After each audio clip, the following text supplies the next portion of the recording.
Masuk. Kau Mario? Kau bos dekat sini ke? Apa engkau? Kau datang nak interview dekat syarikat aku. Lepas tu kau guna bahasa engkau aku. Kau nak kerja ke tak? Nak.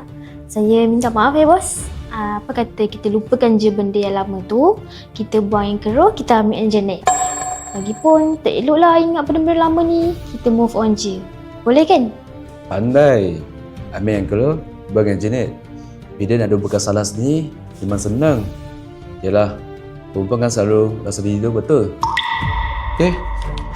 Saya dah tengok resume awak. Semua okey, bagus. Tapi satu benda awak kena buat kalau awak nak kerja dekat syarikat saya. Saya kena buat? Kena buat apa tak apalah, saya sanggup buat apa je.